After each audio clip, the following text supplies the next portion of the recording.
Hello and welcome to the Listen to Your Footsteps podcast, hosted by myself, Kojo Baffa. This is the third episode, and an episode that is both slightly different and a bit emotional. Wandi Nzimande had many titles: founder, television executive, channel head, DJ, creative director, father, husband, brother, and friend. He was always going to be one of the first guests when I eventually started a podcast. I was also going to work on his book and the story of Loction Culture, the brand he co-founded in the late 90s. We constantly talked about content in the creative sector and how we were going to collaborate, until suddenly in January of this year, he passed away. Last year, just before the lockdown in South Africa, I hosted what was to be the first in a series of events where I had conversations with people, particularly in the arts, culture, and design spaces. The idea was to eventually film them and start a web series and podcast series specifically tied to that event. Wandi was my first guest, and there was a power outage that day, so I plunked my phone on a table between the two of us and pressed record. This episode is that recording, so please forgive the bad sound quality at times, as well as during the Q&A where you wouldn't necessarily be able to hear the questions clearly. It was hosted at Blaque Bistro in Johannesburg, and I'd like to thank Wandi's wife, Hlapo, for allowing me to share the wisdom of my friend, Wandi Nzimande.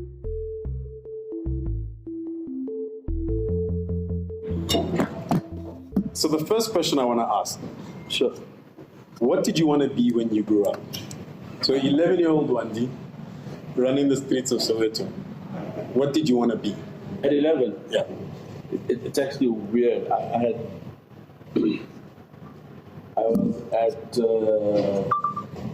was in Soweto, I was at Shareworld. There was a place called Shareworld. And the mechanic of ticketing was very weak, so you could see movies for free. And I saw a really horrible movie called Wrath. It's really a weird movie. And it had effects, and I just fell in love with the effects of filmmaking in that movie. It was just weird, and I was interested in making effects. And I got home and I told my mom about, I'm interested in effects, and then she came back to me. She said, do you know that if you want to do effects, you're going to have to be a makeup artist? I was like, makeup?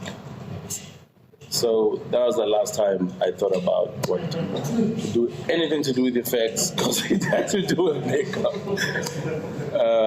And then I started listening to teachers who then kind of moved me towards what I was good at school, which was math, science, and then I was pushed towards engineering, material science, computer science, information systems, and things like that. Yeah.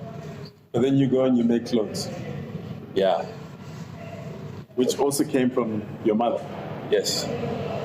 So you went from makeup to making clothes. Yeah. But it didn't feel like too big a jump for you. I think as a start, as you said, everything came from my mother. I am so proud of coming from my mother. Excuse the pun. May the soul rest in peace.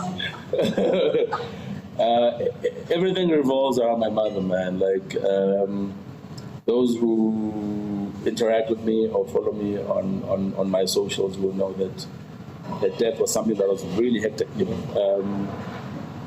And I think I actually want to take this opportunity to thank you of breaking a very horrible cycle that I was in.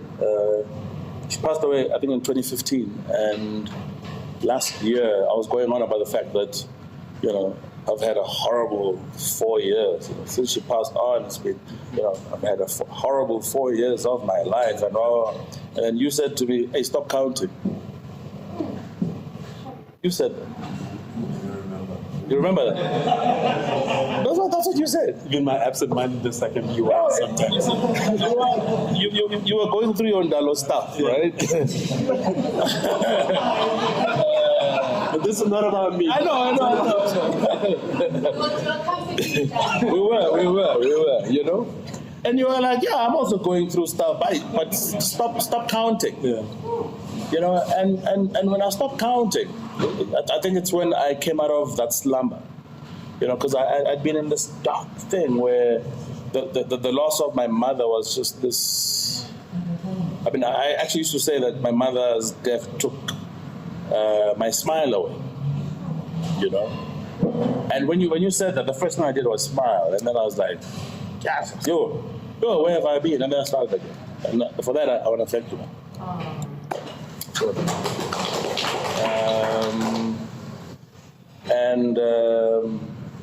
I mean, as you know, I'm in treatment.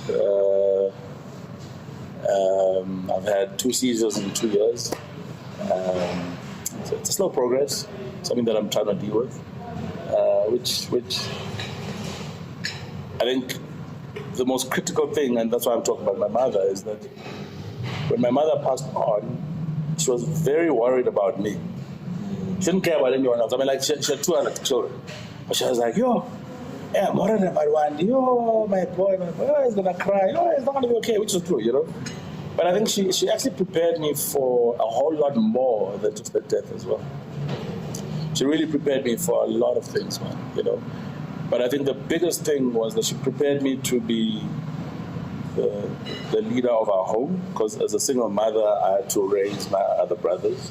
She really prepared me for that. She prepared me for her death. But ultimately, she prepared me to lead a couple of revolutions. I've been in denial about that. You know, like I led a very hectic revolution when it comes to fashion. I've been in denial about it, you know. They say there's a fine line between humility and stupidity, but I was stupid about it, you know. But yeah, like, it's still not an industry, you know. But yeah, I mean, I've got a very big day tomorrow. I'll overshare, you know, which hopefully will create another revolution in terms of Loxian culture, you know. But so how do you, now that as you're going through your journey, right, yeah, and that growth and that making sense of it, yeah, how do you see her legacy? Because the start of Loxian culture, the start of your relationship with clothing and fashion, did stem from her and the stuff that she did within that space. Yeah. How do you reflect back on it now? Maybe if you start off by recounting, like I know some of the backstory. Yeah. Recounting kind of what she was doing with clothes, in particular, like old clothes, yeah, and how that opened you up to the space of fashion, and then go to now with that awareness. How do you perceive it as different, that legacy? I think the main thing that I learned from her, I mean, one of the things that I was hectic about when it comes to my mother is that she lost her father when she was 12. That was the love of her life, right? Her first marriage failed, you know, to my father, you know. Her second marriage to my stepfather failed, you know. And she always felt that she was a failure when it came to men. More importantly, she gave birth to 3 men, you know.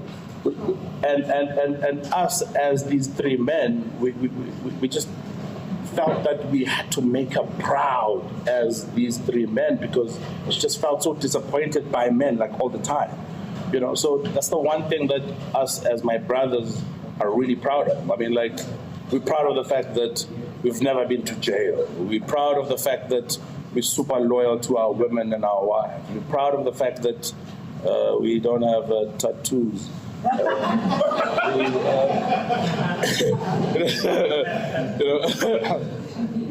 But like we tried to just be like super mommy's boys, you know, so that we didn't disappoint her, you know.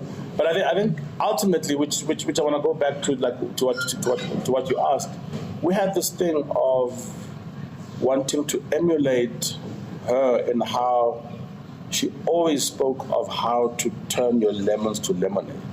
So when she grew up without a father, right?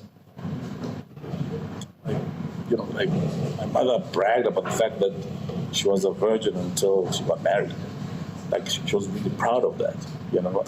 I have 3 daughters who you know, like, from a legacy perspective, it's something that I want to share with them. It's like, you know, it's like, but hey, it's like, how do I do that? You know, it's like I battle with her. It's like she's not here to even talk to, you know what I mean?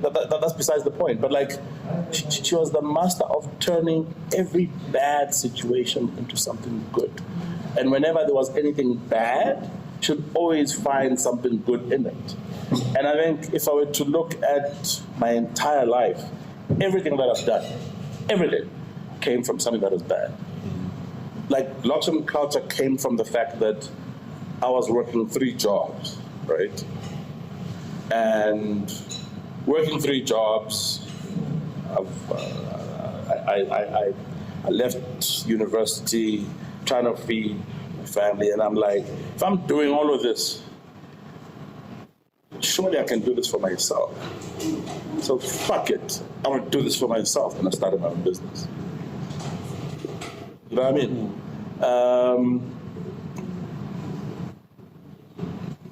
I fell in love with visual media as a whole, right? Because of being misdiagnosed with depression, you know? A good brother of mine who's here, and thank you for coming, Jay, Jamil, made an amazing movie, and I told him now it's one of the best things I've ever seen. Knuckle City, well done, boy. You know, and I'm gonna clap one time, you know, and I'm gonna thank him as well. You know, I was misdiagnosed with depression because I just lost a business partner, my mentor, who really believed in the business of luxury culture, and Jamil had been coming to my house almost every single day, and he was like, dude, you know, I think you'd be great in this visual media business. I see what you're doing in fashion, but like, I see something in visual media. You said that. You said that. He was like, the way you talk, it's how these guys talk. The way you walk, it's how these guys walk. And they pissed me off. You will be amazing in this thing. That's what he did. Am I wrong? And I was like, no, but what are you talking about? He's like, come join me. And I joined him. We ran an amazing business. Well, after time, we lost a lot of pitches to a lot of businesses, you know, to the Urban Brews and things like that as well. And all those failures, I mean, like our business, I mean, yeah, it was a credit crunch, a whole lot of things, but all those failures created a monster in me that then got into television. And from that, you know, I'm proud to say I created things like formats like Live Amp, which is the longest running music show in television right now, you know? Slow down. No, but it's there. But it came from him, you know? But what was, so for example, what was that transition like? So you had blockchain culture. Yeah. Why did blockchain culture from the outside end? It didn't end.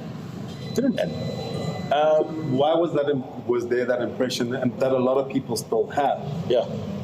That blockchain culture is over. So last year was celebrating 20 years, right? Yeah. And people are going, blockchain culture's back. And everybody's going, but we're going, but it never went anywhere. So what happened that all of a sudden blockchain culture, in essence, it feels like it disappeared? Well, okay. On one level, there's. I'm going to answer it in 2 ways. We started the business in 1997, and for 2 years we tried and no one cared. And then just before the crack of dawn, we were just about to give up, which was 1999. When we say established in 99, when I went to almost every single black person that I knew, and I'm not gonna name and shame them, but they laughed at us. They laughed at us. No one, like every single black person for funding. And the funding that we needed was just for office space, they laughed at us. And then I had this mentor that we'd been working with who was also laughing at us. He was white, and he was laughing at us from a cultural perspective. He's like, how? And you guys are not united. And you guys don't have a system where someone believes in you. I believe in you. You know, and he was laughing. He's like, how do you guys operate? Man, okay, Okay, let me help you then. It was a pity thing. But the one thing that I absolutely love about Brian, right? And I think that's why, to a certain extent, I was misdiagnosed with depression. The reason I was proud that he was a pure member, and he will forever be a pure member of Lokshin culture, as a white man, right? And as a part of Lokshin culture, he said, my stake in Lokshin culture, right, as a white man, is that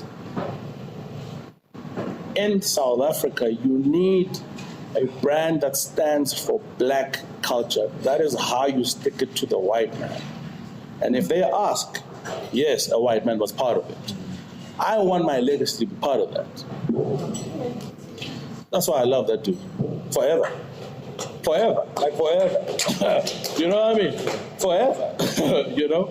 So he wanted to be hidden all the time. No, don't tell them that I'm part of it. Don't tell. And I bragged about it. So when I went in 99, established 99, the established 99 was without hesitation, without delay. We're gonna do it with white people or not, but we're doing it. Fuck Rainbow Nation, we're doing it, 99. Without hesitation, without delay. Yeah. I don't know if you know what I mean. Without color, whatever, but we're doing it. It's our country, with its contradictions, with whatever it is. But these are the resources that we have. The resources that we have, we've got belief, we've got an idea, we have a market, we have a guy who believes in us and he's got a network. Not money. We went to ask for money, but people laughed at us. But just before dusk, 99, it happened. It happened 99, 2000, 2001, 2, 3, 4, 5, 6. That's 7 years. A fashion brand really has a shelf life of 3 to 4 years max. We had 7. And in 2006, 7, when, as I said then, and my partners didn't understand it, I said, hey guys, the trendsetters are not wearing us anymore, it's the idiots now. And when they said, no, but what do you mean it's the idiots? What I mean by that, and you guys will know what I mean, right? When you look now, Uzi is being worn by idiots. Am I wrong in saying that? We all laugh at it. When you look at Uzi, like, Uzi, ooh. So when the idiots, as in, when you look at someone, you're like, So when the idiots, and when I say idiots, people that don't portray the brand very well. And that's what I was like, And what I mean by not to say the actual, I'm just saying, when you look at someone who portrays the brand in a negative way, and that started happening. And I was like, you're probably gonna have to give the brand a bit of a break. You can't force feed people. In fact, you're probably gonna have to just take a back seat. In fact, to be honest, guys, we've had a good run. Let's rest. And for me, there's a big difference between being rich and being wealthy. And at the time, I said, we're wealthy, guys. And for me, a wealthy man is a man who knows when he's had enough. And we'd had enough. For 7 years, we'd had enough. And in 2006, I decided I want to be a DJ. So I became a DJ. I do want to talk about the DJ thing. Yeah. In the documentary, and I hope you remember them, because I don't remember all of them. Yeah. So something that you did that was really powerful with the Lokshin Culture documentary. Yeah. Was each episode had a particular lesson. Yeah. What were those lessons? I remember very well. So the first episode was about the beginning, about how the idea came about. And the first lesson was that you are enough. And I was enough with the fact that how I came up with the idea is that we were kind of exiled because of something that happened. My stepfather was an important man at Standard Bank, and for business reasons, we had to leave Soweto. Like literally, it was a Friday. That Saturday we had to move from Soweto for security reasons. and moved to Bryce. I didn't get a chance to say goodbye to my friends, my 3 girlfriends. I still haven't seen them to this day. You know?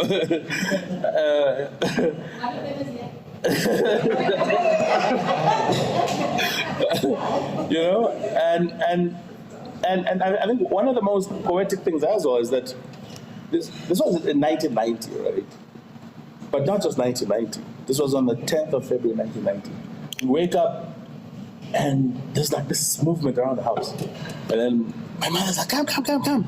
For like lunch. Come. We're all like hiring my dad to like connect the TV. My stepdad was useless, so I had to connect the TV. And there's the 14-year-old. Hey, now, hurry up, then connect the TV. And we're still like, shh. And then I must hold the area. No, I can't move, you know. And then we watched this guy that I'd never seen in my life. And he's walking out of somewhere and he's walking with people. Literally, the first day in suburbia, Bryanston, lush, pool and everything. First day Mandela walked out of prison. I was free before Mandela. Big house. Was swimming, but it was quiet.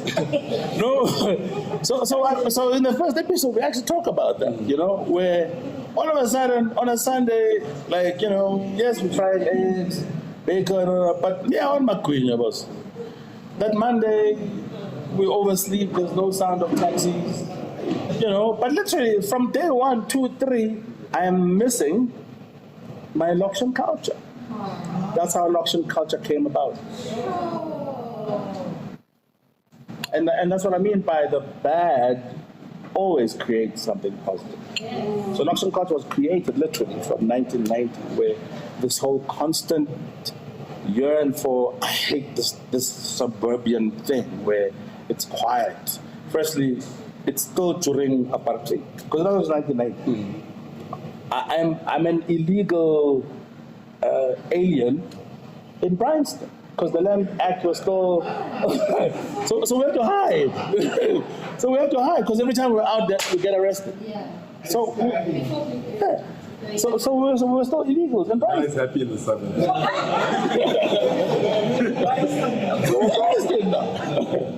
But guess what? We are fools and clowns at our school. We were at a school in Observatory, where now I'm out of touch with everything that is township. Okay, so that's episode 1. That's episode 1. So episode 1 is really about the fact that you're enough. You don't need anything. But just an idea and belief. That's all you need. Episode 2 was about our journey. Once we met Brian with this idea, Brian, you know, with a belief, said, okay, cool. What's the big idea? And my big idea, I don't know where I had the idea. It's like you now, putting us in this room. Right? You're enough. You have the idea, the belief, and we all believe that we'll be here. God knows where this is going to go. Right? And that's exactly what happened. So episode 2 is your desire to succeed needs to be greater than your fear of failure. Yes. Say it again. Louder. Your desire to succeed should be greater than your fear of failure. You can't. No, your fear will always be there.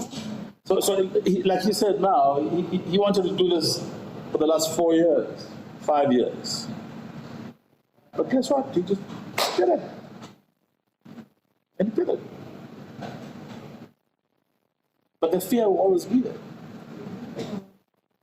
But I'm telling you, like you're saying, as long as that desire, because you always feel fear. Yeah. Like the idea that we tackle the world and we operate without fear is an illusion. Yes. It doesn't matter what we do, there'll always be something nagging, there'll always be a fear. But if that desire to succeed surpasses that fear, it's like courage is doing something even when you're afraid. 100%. It's not replacing the fear, it's doing it even though you're afraid of what may happen. I mean, if I told you about my latest project, you don't want to believe it. and I'll tell you about it in there. But you wouldn't believe it. It's the craziest thing. Like I still think it's the craziest idea that I've ever come up with. But my desire to do it is greater than the fear of doing it. And the more I wake up every day, I'm doing it with that man sitting over there, Temba. The more I do it, it's the more him and I look at each other, we're like, yeah, we're crazy. We're crazy. And we get excited every day, and we get crazier, and we get more excited, and we get more intoxicated. And we get higher and higher, and it's our drug, and we get higher and higher. And I mean, if I were to tell you about one of Jamil's first movies, Shokan Kumalo, I mean, it's an amazing piece of work. Yeah. You know what I mean? It's an amazing piece of work. Even the premise, the starting point, like, you know. But if you hadn't done that, you know what I mean? So for me, the fear will always be there, and you need the fear.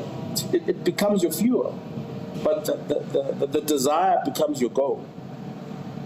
And without that desire to succeed, you've got nowhere to go. But without the fear, you don't have the fuel.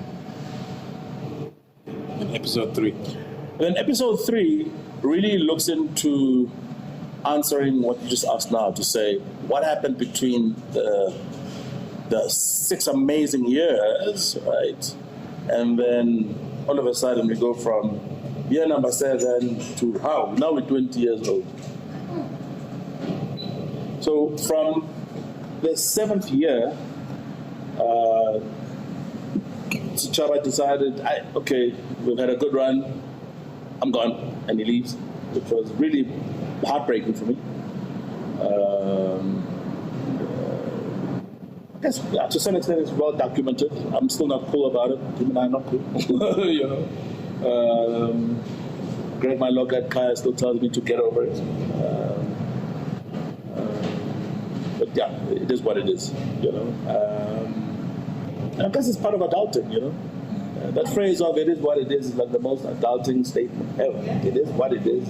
And then you go to bed, and you wake up the next day, and it is what it is. You know, it is what it is. You know,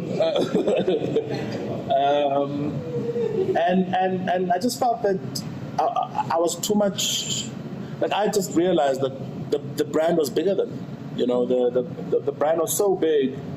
I had to start giving it to the people, and I started working with people like Pro Kid, JR, and then the brand just started traveling. And I literally I stopped keeping it to myself, and then I just let it be, you know, and started doing amazing things. I think one of the most amazing things was winning the L brand, what was it? I think that brand of the decade in 2010, which I think was amazing for us at the time. Because at the time I thought, it's finished now. I didn't care for it. At the time, all I cared for was creating content. Jamil had just given me the bug of creating content, you know, and Luxury Content, which is a licensed business, was still carrying on, but wasn't going anywhere. It wasn't dying. It was just there. For me, I just felt, okay, it's 7 years, it's gone. But no, it was still there. It was still there. Pro was still there. We were still pushing. And then I think in 2012, things just got hectic with the brand. It just got... And I think that's what the 3rd episode is about, to say, which was the lesson as well, that there is no day that is so bright that dark will never come. And there is no night that is so dark that day will never come. And it's really about being able to balance the two. And it's really to humble you that there'll be days of success, enjoy them, and there'll be days of failure. Embrace them and enjoy the two. And I've had, you know, like, even I've had amazing people in my life who I wish I could have helped, like WHP, who was an amazing soul, and I wish I could have told him that. I think I tried, but I didn't have enough time. That's one of the things that every day I think about it every single day. And I think our world, and especially when it comes to our children, they need to learn that it's okay to fail. I think in this world of instant gratification and satisfaction, fulfillment is something that has just been taken for granted. It's like fulfillment and purpose have been misplaced, and it's something that doesn't exist anymore. And for me, the three things that I gravitate on are purpose, legacy, and community. If I'm not part of a community, then I'm lost. If I don't have a purpose within a community, I'm lost. And if I don't have a legacy within a community, then who am I? And without those three things, I'm just an actor. In our final lesson. Yeah.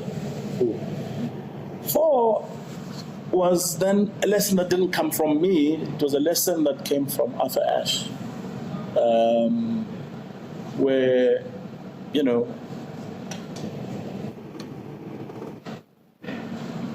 while we all thrive to win,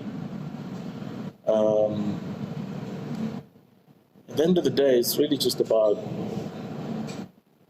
being in it to win it. You have to be in it. You know, it's really just being in it. How do you define that win it for yourself? So the idea of how do you define success? Success is being in it. Being in it is waking up and washing up and showing up. That's winning. And so you decided you're going to be a DJ. Yeah. What was the plan? Like, you wake up and you're like, okay, I'm ready to become a DJ. In 2006, after being so cool for many years, after being on every single media platform, I'm talking Forbes, Al, Fair Lady, everything. Drum, Bona, everything. CNN, BBC, like everything, you know? And you got nothing else to say, you know? I mean, how many times can you be a black boy from Soweto that starts the brand out of nowhere for 17.50 and is now everywhere? It's from Cape to Cairo, blah, blah, you know? Even bored of your own story, you know? People are bored of the story, and more importantly, people want to hear new things, and people want new things. And then people start to say in your face, hey, but what's new, you know? And then out of nowhere, 2007, 2008, 2009, there's a Makip Keep, and then people are telling you straight up, like, yeah, finally, there's something new, something fresh. And guess what? They are fresh. And guess what? They're kicking your ass. You know what I mean? And guess what? They're everywhere. You know? And you're calling people and you're like, it's that guy. Not this guy. It's that guy. You know? Yeah, I just had to rebrand myself. And how do you approach that repositioning? Because there's the fashion luxury culture, there's DJ1D, but there's also you as a content producer, yeah, and a content creator and a broadcaster. Yeah. How do you transition between those? What does it look like in your head, if that makes sense? Is there a thread that runs through them, or is it these individual things that you're interested in, and you're just going to do the individual things? So, I'll share a very hectic story. In 2007, I tried to sell the business to a man who's now my mentor. And just before we sold the business, he says, I can't buy this business. He said, I'll be buying you, and you're not the business. You can't be the business. What happens if you die? Then there's no more business. And you like just everywhere. You can't focus. You're doing all these things. You're like all these multiple things. You need to learn how to focus. And then I meet this amazing life coach who coaches me to learn how to focus. Because now I'm on this mission. Like, now I need to be worth something. So I need to learn how to focus. So I spent about 8 months learning how to focus. 8 months, I learned how to focus. And I go to this life coach who has coached, without name dropping, big companies, big listed companies. And on our last life coach lesson, well-respected woman kicks me out of the office and swears at me. She says, "Fuck you and fuck off out of my office. You can't focus." After 8 months. Were you paying for this? Yes, and we also had a trade-off. She was also a lecturer. So she was also a lecturer at she trained MBA students. So I used to talk and then she used to give me lessons as well. So she says to me, you can't focus. In fact, unlike all these people that have paid me all this money, fuck off out of my office. You can't focus. You thrive under chaos. You're different. You thrive under chaos. Fuck off. Go thrive under your chaos. I left there depressed. But then I knew, okay, cool, I'll thrive under chaos.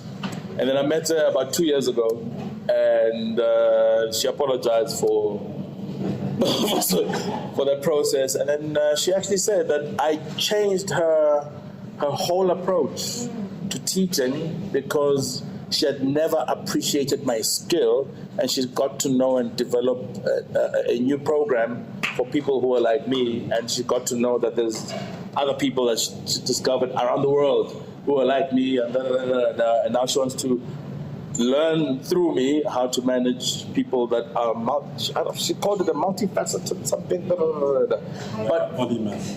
But from her, what I learned as well is that I basically have what now from her I basically created a method to my madness, which is what we basically created. Is that I've got 3 buttons. So if I was an aeroplane, every time I have to take off, I have to make sure that these 3 buttons are on. And if those 3 buttons are not on, I can't take off. And those buttons are ease, passion, and money. Without money, the passion doesn't mean anything.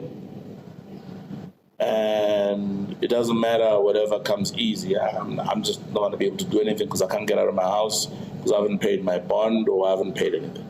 So what I do for money, I make content and I make television. So I have to make TV. So that's what I do for money. Passion, I love music with my heart. Like, I've been a DJ since I was 10 at my mother's Tupperware parties. You know? And ease,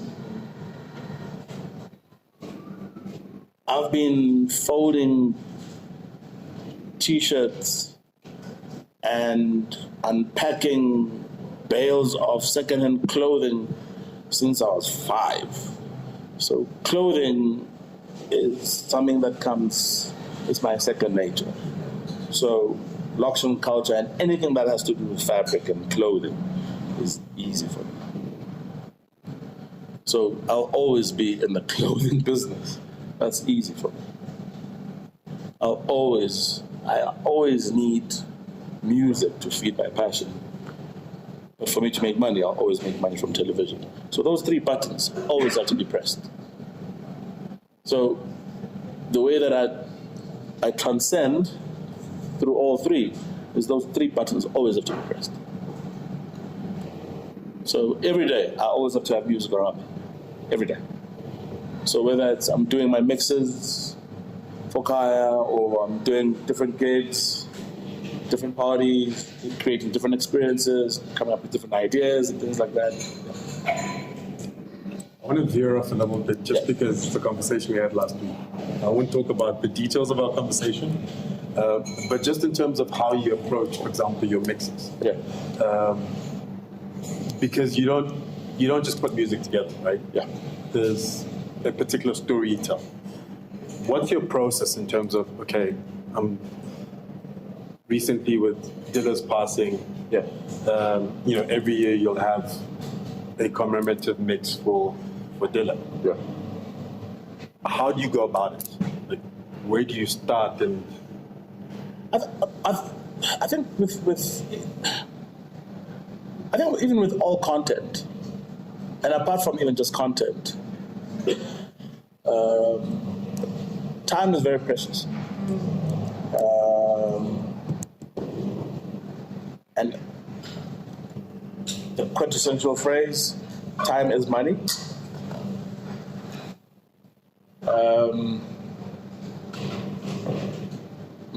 My good captain here, we've worked on many strategies and many pitches and many slides, and we once made a presentation that won us a client, and one of the slides that we made was that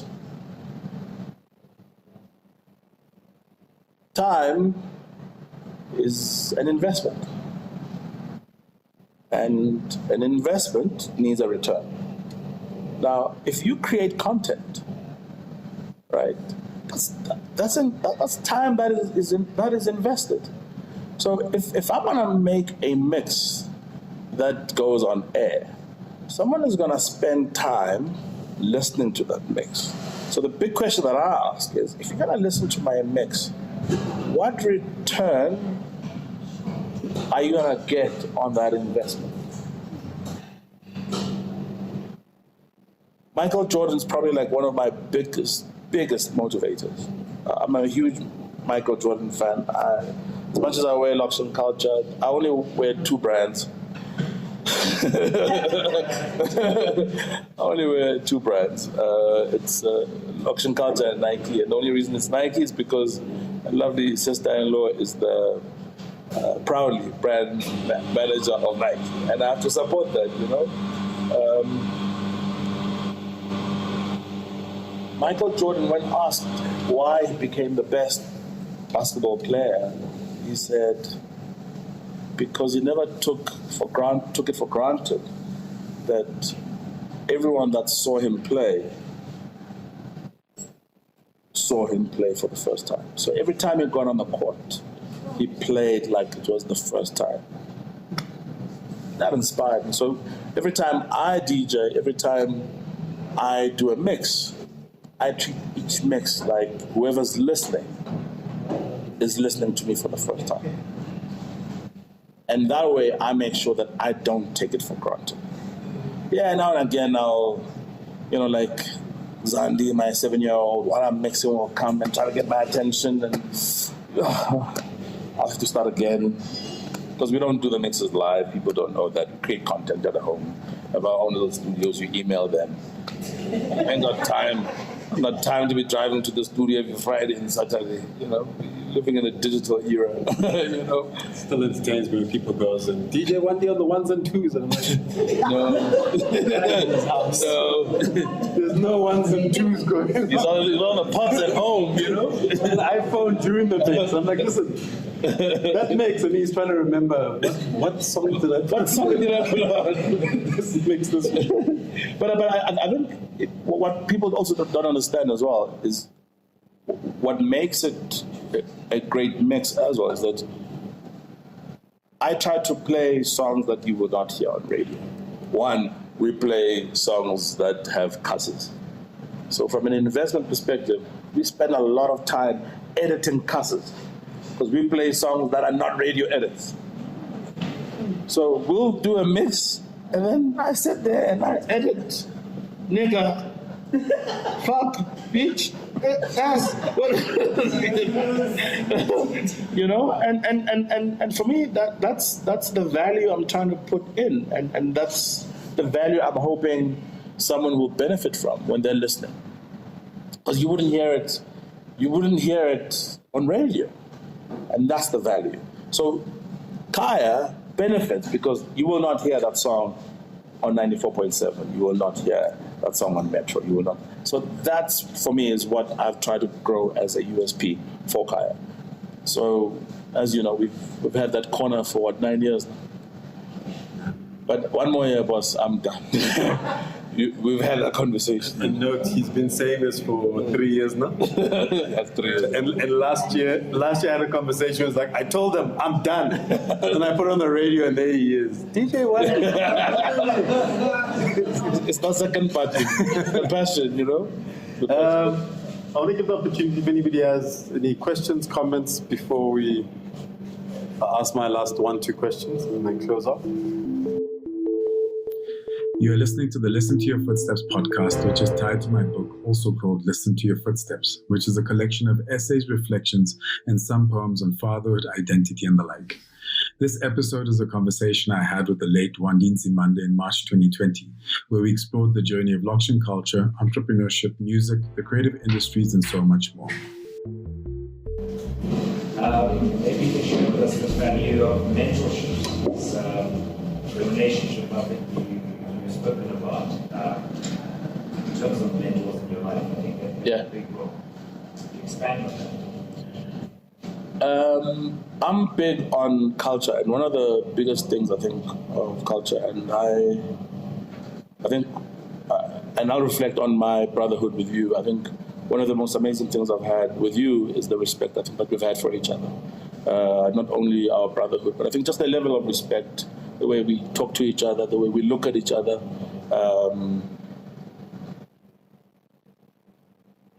You did say this conversation is about getting into my mind. Yeah. I'm a very spiritual person. And I really believe that as much as God is up above, our ancestors are beneath us, I think God is what we look at when we look at each other. I think ancestors is who we are. So the way I talk to you is how you talk to God. The way I treat you is how you treat God. And that is what godliness is. Mentorship, for me, is possibly the closest thing to godliness. It's what connects us. It's how we exchange ideas. It's how we exchange information. I was driving with an Uber driver today, and he said, the world has got everything for everyone. It's just the 2% of those people that have kept everything to themselves for 98% of us to suffer. So if the 98% of us could share, so for me, mentorship is sharing. And if all of us could share, and the reason I appreciate what you do is that this is the ability to be able to share. And I hope that whatever it is that I've shared, no matter how small, can help in any way, shape or form, in terms of making the decisions that you may need to be able to make in your life, whether it's for personal reasons or business or whatever. Whether it's today or 5 years from now, I remember this guy said something, you know. But I think sharing goes a long way, and mentorship is possibly the closest thing to that. But I think ultimately, when you look at what Ubuntu is about respecting people that were there before you. And mentorship is exactly that. Mentorship is going to people that were there before you. So if you want to be a doctor, go to someone that was a doctor. That's Ubuntu, going to someone that has been a doctor. That's someone who's, I don't know if you know what I mean. So if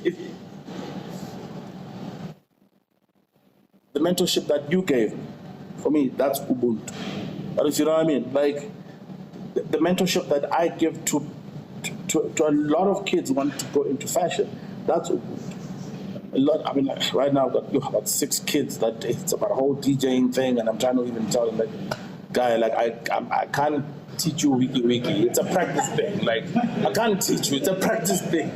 You know, it's a practice thing. You know, you have to, you know.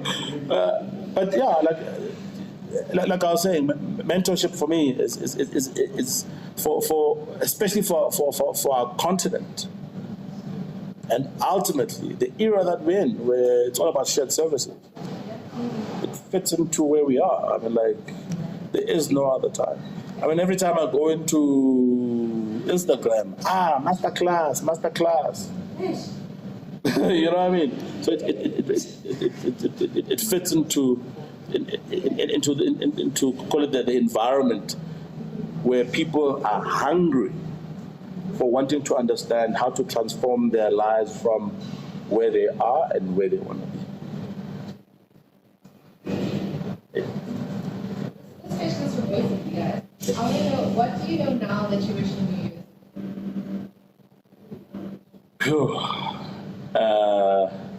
To be honest with you, that I can.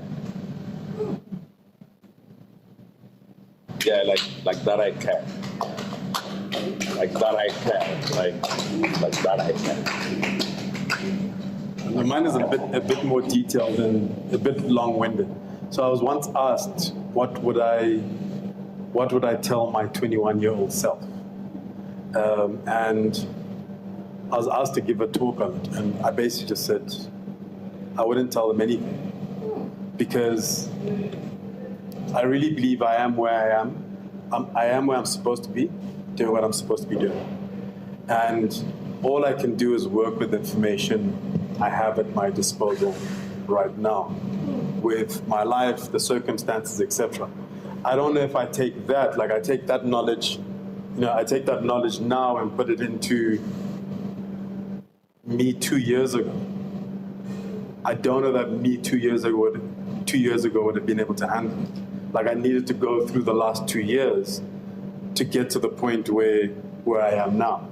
And so sometimes those lessons, the different lessons and the different moments that have happened in my life have brought me to a point where I'm like I'm all right.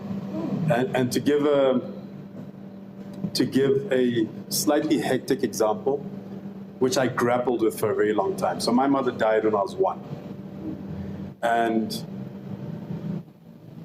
obviously you want both your parents, so you'll miss a parent. At some stage, I actually had the internal conversation with myself to go, if I could have, would I say, okay, I wanted my mother to be here for that journey. But you can never predict anything. So the conclusion I came to was that at that point, I think, I'm good. I think I'm a decent enough human being. I'm out in the world. I'm contributing. I'm doing things. I have my flaws like everybody else. This I know. I don't know what kind of person I'd have turned into if she had been there. So rather than lamenting on or going, I hope X, Y, Z happen, is to appreciate where I am because I can't change that. Thank you. I thought long and hard about it. Judy, did you have a question? Yes, so it's a statement, also maybe that's beginning. Thank you for having these platforms. I was thinking about it, there's something about things happening at the point. And I think we lost the value of understanding, seeing things in seed form, because everybody does want to see the end result of the germination of what comes out. So this is quite profound, because I thought if I watched this on TV, it would be so different. Because we get distracted by so many things, also from that medium. The organic, just osmosis aspect of it is just being so profound. So, thank you for extending this out to us. I've been sitting here with these beautiful ladies tonight, and talking about understanding self, because there's, and in Joburg, there's such a big question, what do you do? I don't know, before we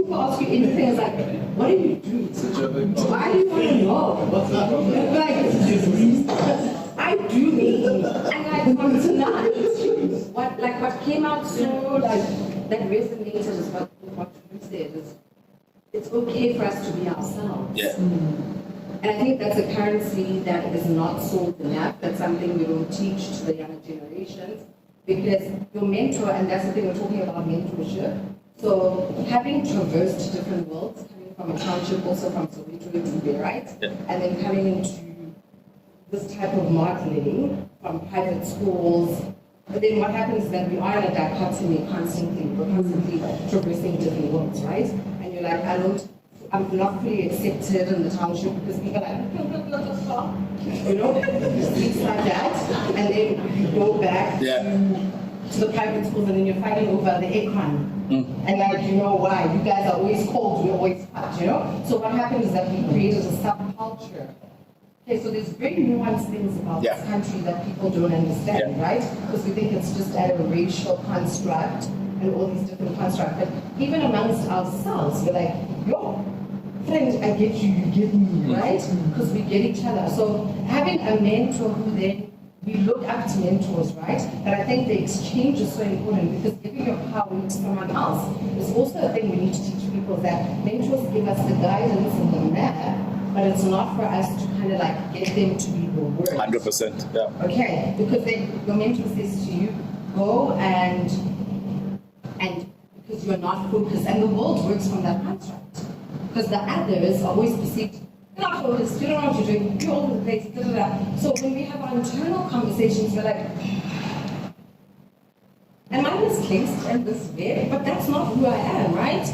But you go there and then you totally, for lack of a better word in the world, and if the person who's on the other end. Because remember, always when we're getting guidance from people, it's giving our power away from them because they know better. I'm learning, I'm streetwear, and I think for me, what I've learned from tonight and like going through the whole series is that understanding who I am and saying it's okay to like have a definition that just is defined in the space. It doesn't have to be understood by everyone else in my currency. And until we're very clear about that, we're constantly living in conundrums. And I'm trying to fit into this world, no, it's okay. Maybe you fit into every world, you are eclectic. And that's a currency on its own. Like people who are just multi-gifted. And the world doesn't celebrate. They're like, how can Kojo be a great writer, and be a great speaker, and be a great strategist, and still be able to traverse?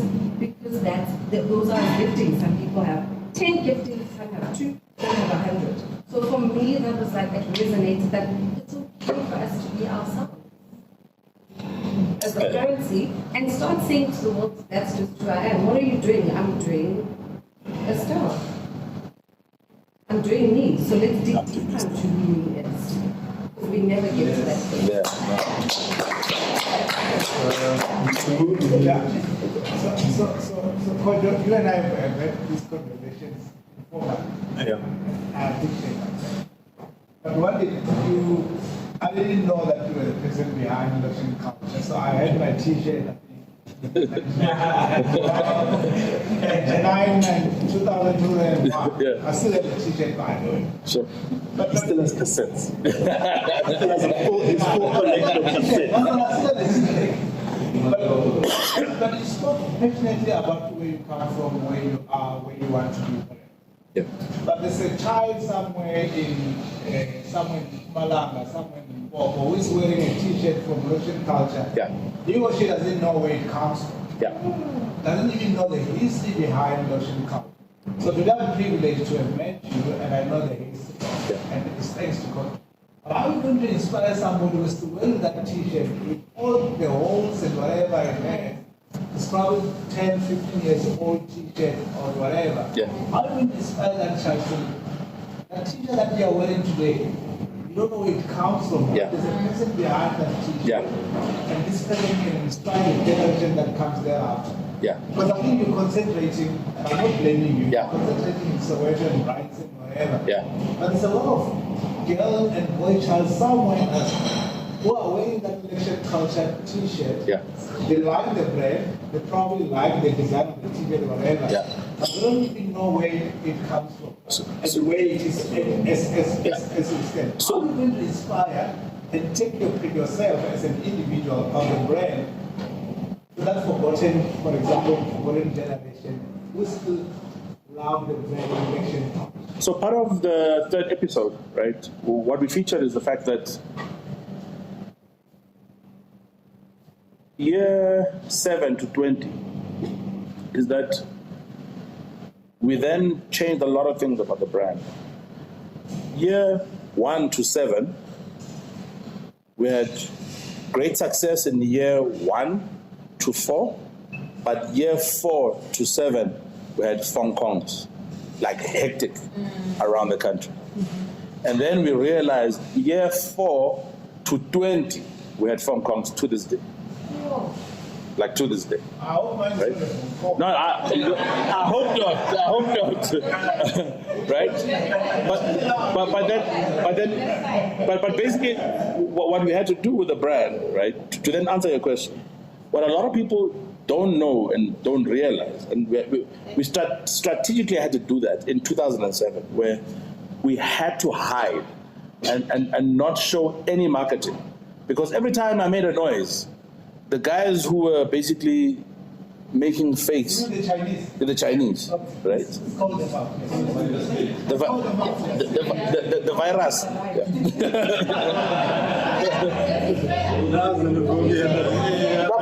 No, we called it that. No, but funny enough, that's what we called it. Excuse you. Anyway, we had to hide the label.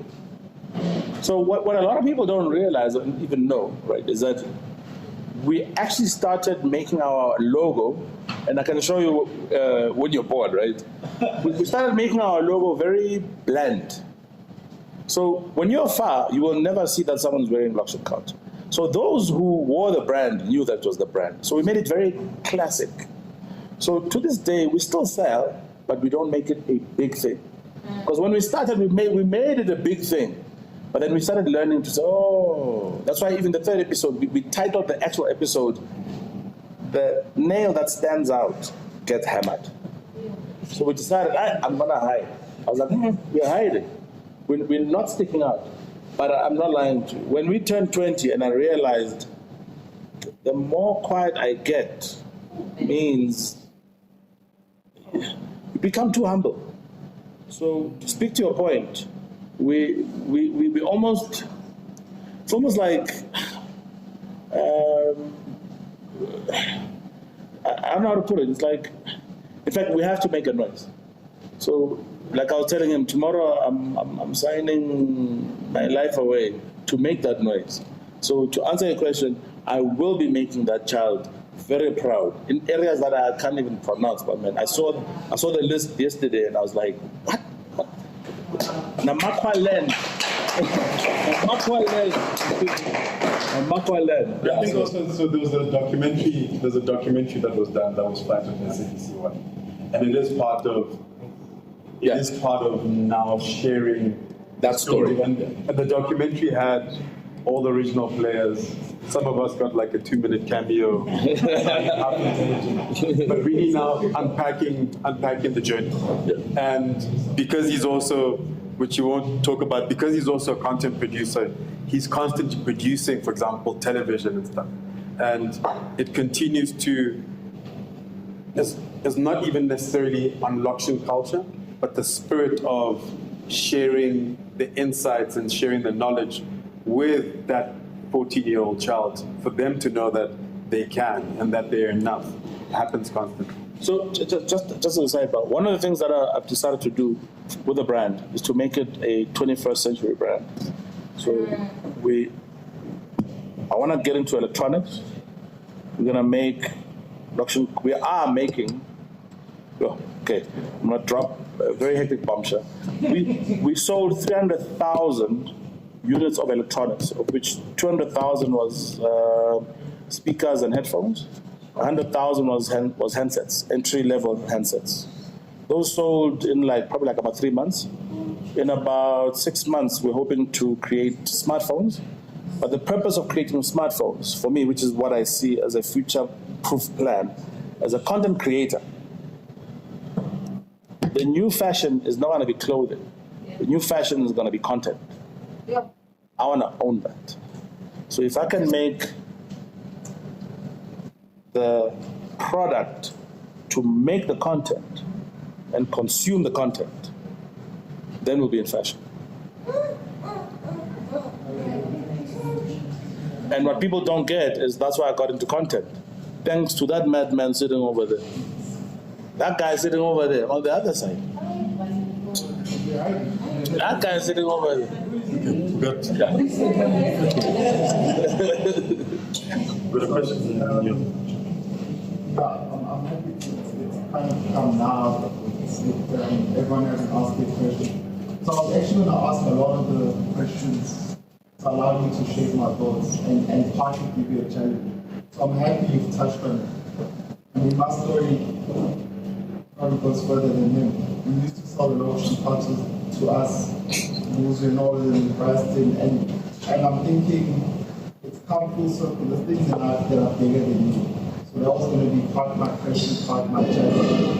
I mean, with what I can look up to in the world, that science is all the way in the West, the Jay-Z's and B's of this world, they've allowed what they started to be bigger than them. So I was going to ask you that maybe it's a blessing that you didn't sell what you thought. Yeah. I think something that's bigger than you. So my challenge was, how are you going to take it 20 years from now? So you partly answered, but maybe you want to expand slightly on where's the next 20 years? We've seen 20 years, we've kind of had a reset to things that have happened in your life. And I think coming full circle, that was probably the focus moment in your life. Yeah.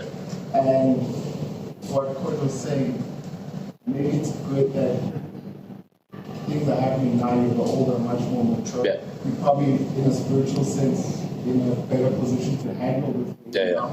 What is the next 20 years?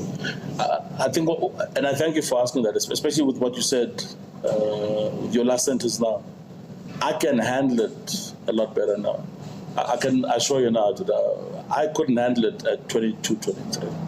I couldn't. I'm going to be straight up with you. I want to share something that a lot of people don't know. We started this business in 1999, right? I was 22, 23. Right? In 2000, we flew to the US. We were starting Loction Culture USA in 2000. No one will believe me when I tell you, but I swear on my mother's grave, we had icons like Lauryn Hill to wear Loction Culture in 2000. You can Google it. There's a woman called Mary Dutcher. She's based in Chicago. She had the likes of Common Sense to wear the brand. The distribution was going to happen from Chicago to New York. Those were the two places. And that was in 2000. We were only a year old. We were launching in the US. When we were presenting to Macy's, Macy's looked at the brand, and then this woman looks at me and she says, "So what's so special about this brand?" "No, it's from South Africa." She says, "Yes, but where in Africa?" "In South Africa."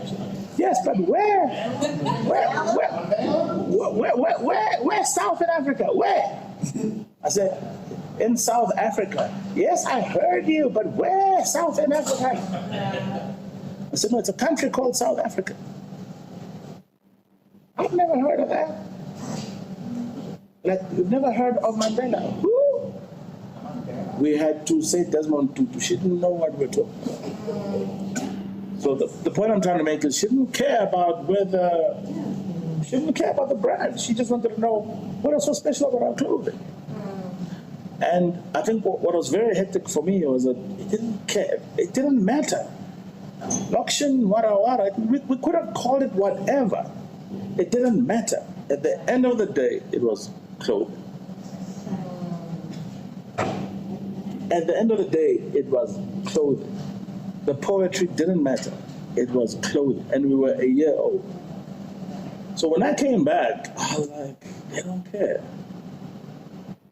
And then to speak to your point with what you said, I was like, and then to answer your question, excuse my French, everyone, I said, fuck the world. We are staying in South Africa. We don't care about global domination. We're going to do our thing in South Africa. We learned that in our first year. We're like, fuck the world. So to answer your question, we will do best in our country. I mean, at some stage we were selling in Nigeria, Ghana, but like the type of things that happen in Nigeria was, it's right here, across from here. Tiger Brands lost a huge chunk of money by operating in Nigeria. Woolworths, with tail between their legs, ran out of Nigeria. It's not a xenophobic statement. You can't operate a business in Nigeria. You get what I mean? So I'm just saying, as a South African business, if you're gonna try to grow, MTN are getting fined. There's what they did in Iran. Hey man, all I'm saying is bloom where you are planted. So as Lakshan culture, we are gonna bloom where we are planted. We still have issues, exactly what you said, my brother. That boy who is in Bulukwan, how well are we servicing him? So I know that we are under-servicing our market. Until we are fully servicing South Africa and we've mastered SADC, which I'm hoping to master tomorrow, there's no ways. For the next 20 years, I'm going to think about creating any brand that will not be a household name outside of South Africa. For me, that's the plan in terms of Lakshan culture. 2 more questions. Okay, one questions. I just want to get to understand more. Yeah. See, what the point Wandi was thinking about in terms of the other kid who is in Bobo, Devon, and Farm. I mean, we had things like Amapansula, travel, those were many things and whatnot. And then we have fashion shows. And then that is also so much into putting black people up there in terms of things. And then when you bring the point where you say we're challenged by the markets more like the Chinese, you need not to bring yourself up there. Now, what we do in terms of making sure we don't kill what, the people that are looking out there, they say, take them up in terms of money. Forgetting about the markets. In terms of speaking to government and saying, well, if there could be so much that comes in illegally, you give me this much share in terms of my tax break, and whatever, so that you don't feel to kill the market as you are building and you make it in terms of things. Because at the end of the day, I find it challenging that I was looking at this baby in terms of these shows are supposed to move around. You get what I mean? A lot of people are supposed to be inspired.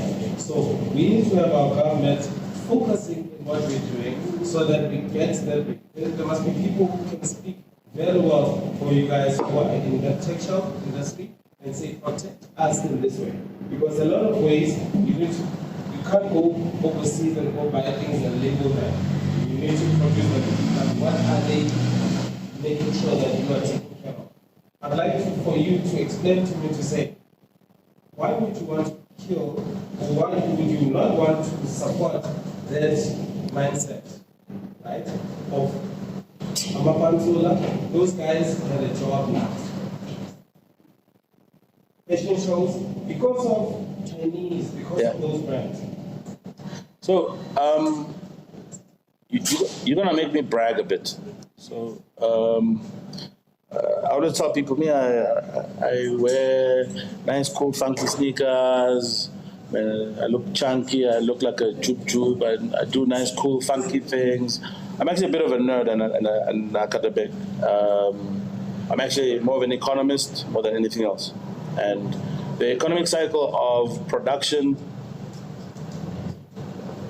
expenditure, and consumption, right, is what I was trying to create even when we started, right? Not only with Lakshan culture, even content. One of the reasons I ran the broadcast unit of Urban Brew, where my focus was to create special interest group channels, where you had Soweto TV, Bay TV, 1KZN, was to be able to go into markets where my argument in this case, I'd like to speak to your point, Katlehong as a region was to use guys that are there, where there's a factory that makes clothing for people in Katlehong, and that's it. The people of Katlehong make the clothing, they wear their clothing. It's them for the market of Katlehong. Problem, you already said it, but man, your pronunciation is right, but I use a different pronunciation. It's a government, and I pronounce it government. Anything that has munt, employment, government, anything that has munt in this country, unfortunately, is a problem. And I don't fuck with it. I'm gonna be honest with you. I've stopped. My biggest challenge is that, and I'm sorry, I hope most of you have been drinking, but these motherfuckers spend a lot of time in that parliament. They drink, they talk. Me, I'm a doer, my man. You said you want to get into my mind. Me, I'm a doer. Right now, you said we must talk, so I'm going to talk. Me, I'm a doer. These fuckers spend time talking. They talk about how they're going to create employment. I've created more jobs than they have as a unit. They talk about GDP. For the last 20 years, do you know how much money I have into GDP, just as one idea of Lokshan culture? Think about how much money I've created for GDP, just as Lokshan culture. Just as one idea. So now imagine if government invested money into idea creation. No. Imagine if government invested money in idea creation. No one talks about that. So to use one of your lessons, yeah, and this whole conversation around government's role and stuff, yeah, particularly in this country, I work with the word in spite of, or the word in spite of. So I'm not from this country, which means that, like when BE was coming, I've never been able to benefit from all of those things, right? So you have to learn how to operate in spite of. It doesn't matter how much we know that they're not doing the things. Yeah. We know how they could benefit the country if they even did half the work, but it is what it is. Unfortunately, this is the situation that one is faced with. Now, options are either you sit and you bang your head against the wall, but that's why I say I use the word in spite of. It's to do everything in spite of government, in spite of financiers, in spite of whoever.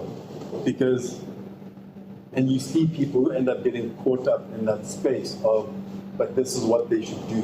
And it's not rocket science, and we can all see that you do this one small thing and it's going to create this major impact. But they're not doing it. And even if we can see it, they're not seeing it, or they're operating in their interest. So for me, it's to always just operate in spite of, because it is what it is. That's the environment we're in. That's the cards that we're dealt. I mean, I actually had people tell me, I used to do poetry. I used to have people tell me in my bio, because my bio says, half German, half Ghanaian, from Lesotho, living in South Africa. And I had people tell me, just take out that first part. Because if I take out that first part, the assumption, I'm light-skinned enough, my mother gave me enough of a lighter shade to fit in. So people say to me, if you just take that out, then you'll get the bookings. I've had bookings where they're like, we're gonna book you. Please send your bio. And then I send my bio, and then all of a sudden I don't hear from them. So for me, it's operating in spite of. But we're gonna do the last two questions. My sister's even falling asleep waiting to ask her question. So have your question then, Jordan. I don't know if it's more of a question or more of a story, right? So before I got here, I decided to share the poster/invitation because I attend a lot of events like this with her. She's she's a writer slash researcher. So I knew it was something she would appreciate. So when I sent it to her, she looked at me, oh my goodness, that's code I used to read a lot of stuff. That's what, do you know who Wandi is? And I was like to her, yeah, I do. No. Remember that cap you lost that got stolen? And I was like, so yes, I do. She was like, yes, he's behind that. And I was like, no, I know luxury culture. When I was younger, I attended Kelly's events, and my cap, I remember until this day, was denim-based and had the luxury culture emblem, and it was snatched off my head. And I walked home crying because I knew that my mom was going to whip my ass. She was going to tell me how expensive it was. Because I remember when I left the house, she was like to me, that thing is real. You can't walk out of that thing. You can't just wear it here. You have to wear it somewhere else. People are going to steal it. And I didn't listen, you know. And that's literally what happened. And then she reenacted that very day to me today. Remember that captain? When you get there, you should ask him if he's trying to do a comeback. And then we had a whole conversation about street culture, you know. What I appreciate about my mom is that she's very Afrocentric, so we can talk to her about things like that, whether it's from the past or whether it's modern. And she was just like, you know, the funny thing about street culture is that there's still street culture today, but the culture element is no longer there. You know? So we've got street fashion. It's a trend, but we don't have the culture element. And that's what I found interesting about how your story started off with the fact that you came into suburbia and you missed the culture. The culture And my mom was just like, when you get there, I can see it says it's a conversation. You should ask. She was like, since I'm not invited, I was like, okay, cool. She was like, you should ask if he's trying to come back, because there's a lot that the youth today could actually learn about culture. Actual culture that comes with street culture. You know what I'm saying? So my question comes with the whole fashion thing. You know, I hear you say that you bring it back and it's modern and I guess more digital, but like when it comes to the actual clothes, you have really intention of reintroducing it to our current youth, I guess with the culture that they're more acquainted to currently, but that still speaks to you. I think one of the things that I absolutely love about the current youth is that the current youth is a lot freer than we were. I mean that. Like I mean that with every bit of me. From a music perspective, I had to shut someone up the other day who was like, these kids with amapiano is like, it swears, and I was like, and then our Kwaito was swearing. Our hip hop was swearing. From an impact perspective, I've never seen a genre like amapiano make the impact that it does make. I've never.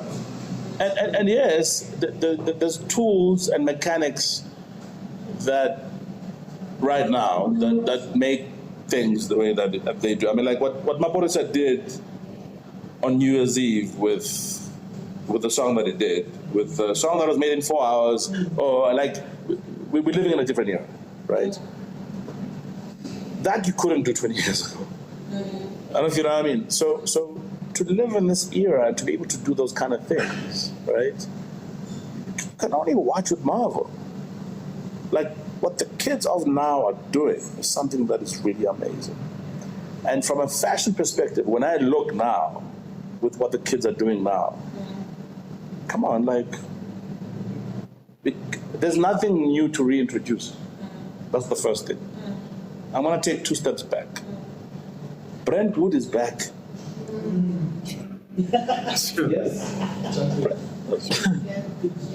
Like it's back. I don't know if you know what I mean. Now, there's something special about the question that you asked, right? And it's in line with also what he asked. I had this conversation with my partner, and he likes to call me a serial killer. because I'm very academic with my things. I'm very patient. And it's in line with what I also spoke about earlier, right? That a wealthy man knows when he's had enough. In 2006 and 7, when I knew that I'd had enough, so when he asked me, he's like, so when do you think like we're gonna be big again? I said, when the hood is big again. Guess what? The hood is big again. That's why I'm a piano. It's big. That's why it's quiet. That's why culture. No, but the culture is back. The culture is back. It's just a different That's the culture. It's a different culture. It's a different culture. It's a culture for its time. It's the culture So of for us to bring, 100%. want to bring culture in its previous form. Yes. No. You don't need to bring, You don't need to bring it back. already. There's a different kind of culture. Yeah. There's a different kind of culture. But the culture today Yes. is It's pouncing cat. it's the culture. You know what I mean? It's the pouncing cat. That's what it is. And there's nothing you can do about it. And you must respect that. It's the pouncing cat. It's whatever's happening. It's Cardi B. Cardi B is coming now. That's about it. Like, it is what it is. That's the culture. It's the culture for today. It's the Because culture for today. just like every generation will sit and listen to the music of their children Yeah. and go, what's this rubbish you're listening to? Yes. And then that generation that's listening to the rubbish becomes the older generation that looks at their children and goes, Yes. what's this rubbish you're listening to? So in terms of culture, because culture is not a static thing, right? Culture evolves. And so in bringing back, I also love music, and I have a problem with certain artists. I'll give you an example. Usher, right? So, and that's like,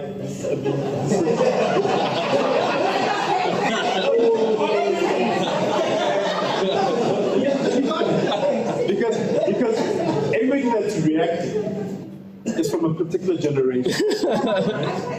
And She's not happy. She's not happy. what they reacted to was Usher when he was current and Usher.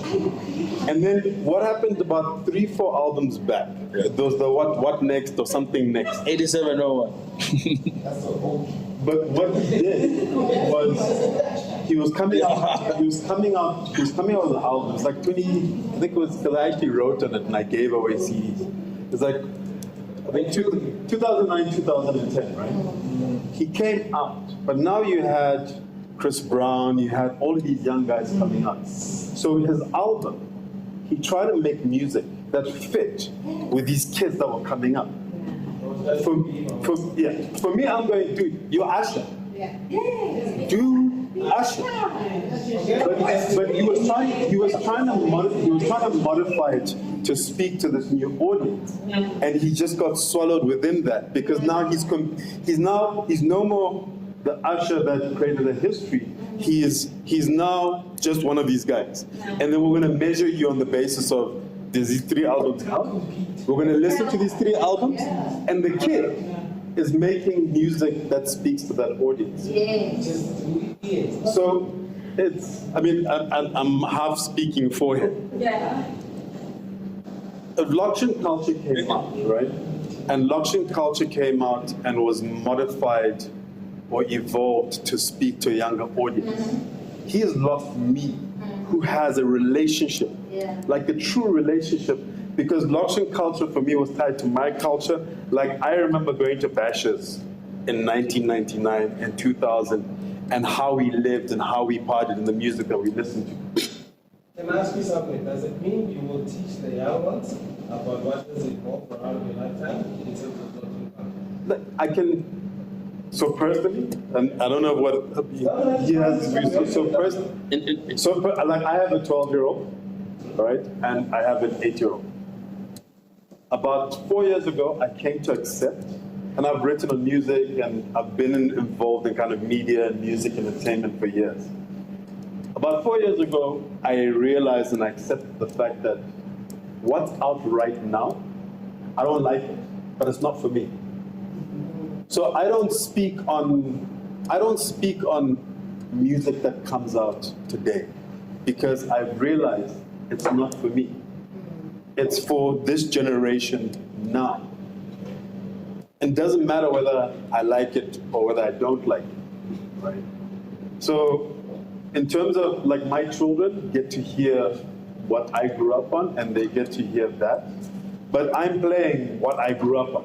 So I'm playing old music for them because that's mainly what I'm consuming. I can expose them to it, but the route that they take, just like my father. So I spent 15 years, because my love for music came from my father. I spent 15 years trying to find an artist that I could play for my father that was my music that he would love. Okay, let me ask one thing with Wandi. See, Wandi, there was a time when luxury culture did a bit of shoots, right? Would you do a drop? Would you do a coat? Yes. Because you see, there's one thing, if I'm growing up, and there's something for that to wear when you're going and doing, I mean, we are growing up and doing things. Is it something that you would take the luxury to that? Not only that, one of the reasons I always do Fashion Week, right, is to push the boundaries of our imagination, right? Is to be able to put ourselves out there to be criticized by the biggest critics. But at the same time, it's the reason I'll be able to put ourselves into a pep store. So now imagine being able to put yourself onto a fashion ramp at SA Fashion Week and to put yourself into a pep store.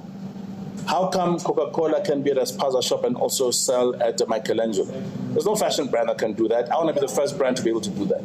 I want to be a brand that is accessible. I want to be able to be a brand that is so accessible to the person that cleans your house and you are the president and you can wear luxury culture. And there's no brand that can say that they can do that. To Jordan's question. I'm going to go to the airport. It's more a statement. Yeah. There's some very special people. All of that waiting for the statement. It's mostly a style, actually. It's mostly a style. But it's been very beautiful hearing, especially because I'm obviously the more experienced officiant one in the room. So it's been very interesting to hear a lot of these things that, maybe there's like a generational gap or lapse in time, but you're somewhat experiencing something quite similar. And that's quite profound and quite humbling. And I think also just the general idea in these lessons packaged in like quite a relatable way is quite profound. So it's more the thank you. And also those chops are bloody fantastic.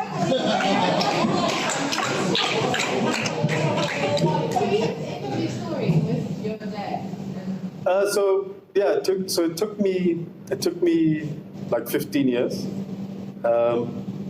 and eventually the album that I found was D'Angelo's Brown Sugar.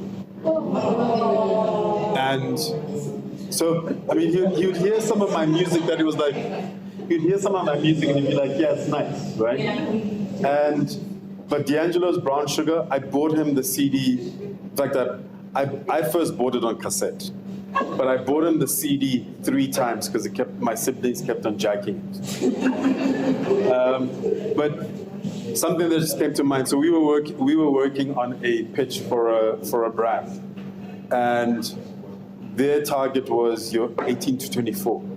So it's not millennials; it's now Generation Z, right? Which is the generation that comes afterwards. And so we're working on this pitch, and we had to do a lot of. I mean, that day I think we played an Amapiano playlist for like 2 hours while we're sitting outside working on this pitch. And I hadn't listened to it, and Wandi was like, no, listen to it. And I listened to it, and I was just like, but it's quite good. I was just like, I can see the evolution. So some people go, quite just dead, some people go, what are these kids doing? And I was just like, yeah, but it feels like an evolution of what we were listening to with Quite. But one of the interesting things that came up when I was doing the research, and it was, for me, was around music, was Generation Z are a very interesting generation in that they have traits of millennials, but they also have traits of those of us who are Gen X. And a lot of us are raising, like, our children are Gen Z. But when they talked about music specifically, it was, first of all, they socialize in smaller groups. They don't share. Millennials, I know there's some millennials here. Millennials, when social media came, like, you shared your lives. And then people got burnt. But there's still the sharing lives because it was like, yeah, we went there, now to rein yourself back is hard. Generation Z don't just put their stuff out there. My son has an Instagram account. I think he has one post on there. He's had an Instagram account for like 3 years. He deletes it constantly. I never know how to find him because he's constantly changing the name. So he's not vested, he's not holding on to this is the thing I'm doing. And he's on Instagram, right? But the thing about music that was very interesting in the research was that they don't engage with music on the basis of, okay, this is our music. Every generation before it's been, this is like our music, contemporary music, this is our music and this is the own music. They engage with music on the basis of, do they enjoy it or don't they enjoy it? So they'll go from a Frank Sinatra to an Amapiano, to Burna Boy, to Marvin Gaye, to Vivaldi, right? And how they consume is very different, right? So in terms of going back to you talking about kind of trying to speak to new cultures, you have a market that's evolving so much. So at the end of the day, and we were talking about this, and it just popped into my head, at the end of the day, so I was talking about, in terms of having been on radio, I used to edit a magazine, and when I was in a magazine, I understood who my community was, who my audience was, who my target market was. I understood them intrinsically. Like, I knew what they looked like, I knew what they did. And when I went onto radio, because my radio show was like this. So for an hour, I got people in the studio, and for an hour, we would just talk, right? Which is very unique for radio. It was like a podcast, but it happened to go on air. Right? And I had an idea of who would listen to my show. Because this week I'm doing renewable energy. The next week I'm doing father. And then the following week I have a live poetry show, right? So I had this idea of who my audience was. And very quickly, my audience showed me that I had a cashier from Pick and Pay who religiously listened to my show. She would comment on Facebook and she was always there. And even when I did stand-ins where, like over Christmas, you're playing music, she would, on Facebook, she'd be like, Kojo, I need to go to bed. Yeah. But now you're playing, it's not just you're playing great music, because I'm also a bit of a nerd, so I play music. But when I come on air, I'm telling you who sampled it, who wrote the song. I'm telling you, I'm engaging with it in the way that I would, right? So one of the things that I learned out of that is do what you do, your audience or your community, because I have an issue with the word target market. So for me, your community will find you, right? So going back to the usher thing, when you're trying to now find them and scramble, you start shifting so much, you lose sight of who you are and what it is that you do. So for me, luxury culture is like, it should do what it does. 100%. And its community will find it. I just want to ask something in terms of this. You see, in terms of the space that we live in digital, we're on our phones and everything. I mean, there's a couple of times I'm chilling with you, I see questions, people say, where can I find luxury culture? Is luxury culture looked into a way where I would say, now everything is about e-commerce. Yeah. It's about a shop. When we need a warehouse, but we don't need to tell a person to say, go to Carlton Center, go to town, wherever, and get to a way to say, you need an order, place it on your phone. Yeah, we work on an online store, but like, I want to be slightly hectic right now about us as black people and retail in our country as well. I had this conversation on Friday with someone who I had a debate with, and like I even said, it's something that I do with great ease. And whenever someone tries to have a debate with me about it, I feel sorry for them because it's something that I take not only great pride in, but it's what it's what I do for a living. When we started Luxury Culture, we were in something like 17 department stores. I will name a few: Smart Center,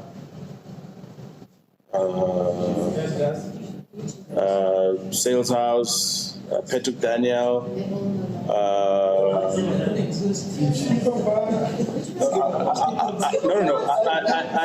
I only want to name the ones that don't exist anymore. Right? BGs. And there's a reason I'm naming all of these, right? What people haven't realized from an evolution perspective, right? Before 1994, there were things like Miss Black South Africa, right?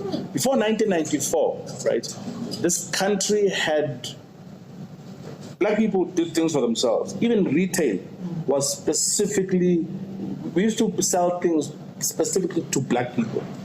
And then things became politically correct. Right now, there's nothing that is specifically targeted to black people. I can tell you that now. Now, if you are a young person, let's say you're a designer right now, and you decided, I am a designer and I want to sell my clothing label. I can tell you now, my brother, you've got nowhere to sell your brand right now. Right now, you've got nowhere to sell your brand. So right now, in terms of shelf space, our options are very limited. There's a few stores. Weber's is one of them, which has got a few, and when I say is one of them, I'm talking about reliability. I'm talking about stores that you can supply and they'll pay you in 30 days. I'm talking about stores that are reliable, where people know, here I can walk in, and if I buy or I lay by, it's items. So retail has changed also in terms of, if you go to CBD right now, I mean, I went to A1 to look for a mixer and an amp, and I couldn't find A1, and I was supposed to move to around the corner. Joburg CBD is not what it used to be. I'm sure, I don't know if you guys have seen the social media posts where people are even walking on air on their own because they get mugged. You can't walk on small streets. So one, the retail experience of the market that I'm selling to is not the same. Of course. Right? But that's because we're dealing with the new era kids now. But so how many people here buy online? So Buy online. to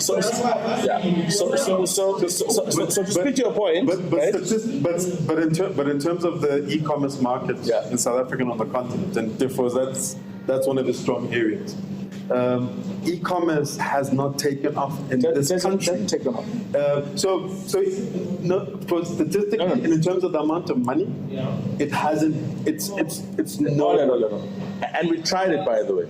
In fact, do you know the biggest issue is delivery? The issue is not actually e-commerce.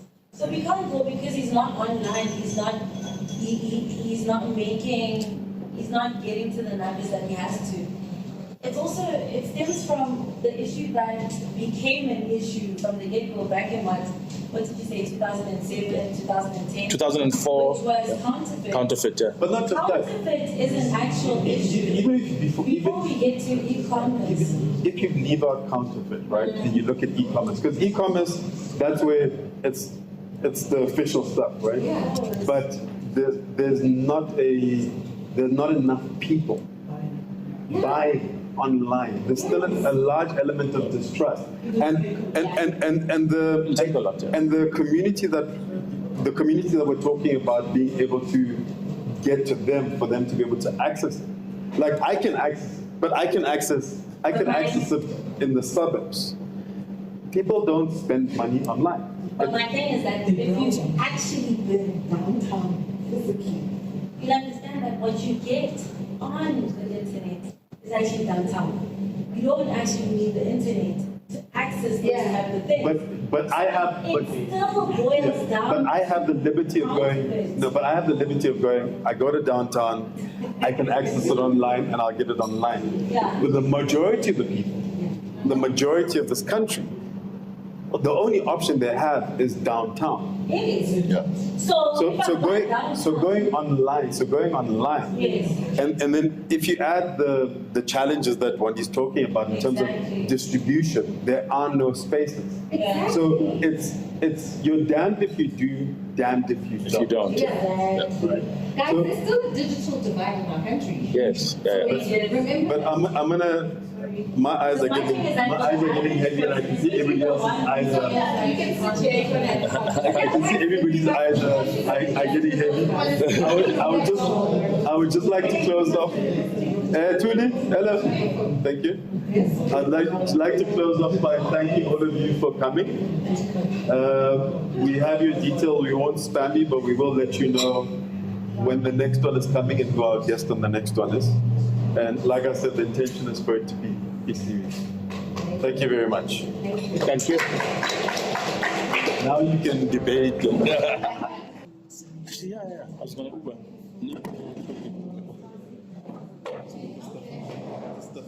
Thank you for listening to this episode of the Listen to Your Footsteps podcast hosted by me, Kojo Baffa, a space where we explore art, culture, design, business, and life from an African perspective. We're still early in this journey, so if you enjoyed this episode and know someone who would enjoy it as well, please do share it with them. It would also be nice if you could leave us a review on whatever platform that it is you're listening, as well as subscribing. This episode is dedicated to the memory of Wandi, DJ1D, Nzimande, who sadly passed away in January 2021. The technical producer on Listen to Your Footsteps podcast is Nhlangano Shabalala, and the theme music was created by Kweku Baffa.